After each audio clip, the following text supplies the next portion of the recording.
One of the film projects that we're involved with at nextPix in development is a film called Message to Shigatse, which is based upon a book by Isabel Hilton called The Search for the Panchen Lama.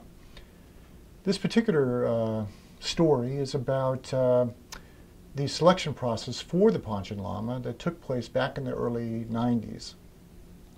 And what ended up happening is that there was a competition between the Chinese and the Dalai Lama, who was secretly selecting his own candidate for the Panchen Lama.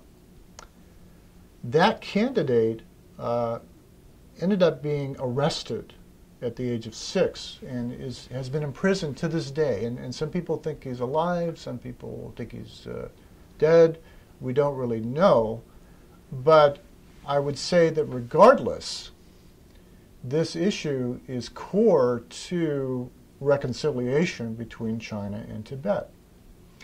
The reason it's core is because the control ethic that the Chinese government has towards the Tibetan religion is really counter towards basic notions of human rights and religious freedom. If China wants to be seen as a world leader, they're going to have to address the fundamental fact that 90% of humanity, if not more, disagrees with top-down, state-controlled dictates of religion. If they don't see that, I think they're making a big mistake. They might feel that somehow that they can magically manipulate this, and that there's a certain tenor of nationalism within China that allows them to do this. But if China really wants to be respected as a superpower in the future, they're going to have to really see that, most people don't agree with this particular perspective.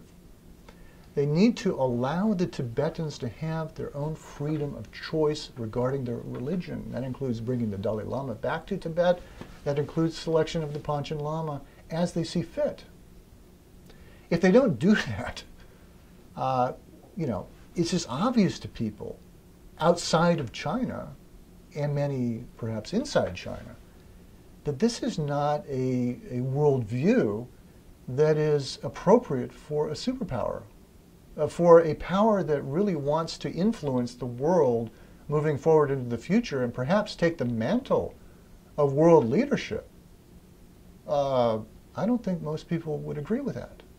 I think that we need to have a China that is tolerant, compassionate, seeks reconciliation with the Dalai Lama, rather than demonizing the Dalai Lama. Why demonize the Dalai Lama? Why not befriend him? So, Message to Shigatse, at its core, is really about those kinds of issues.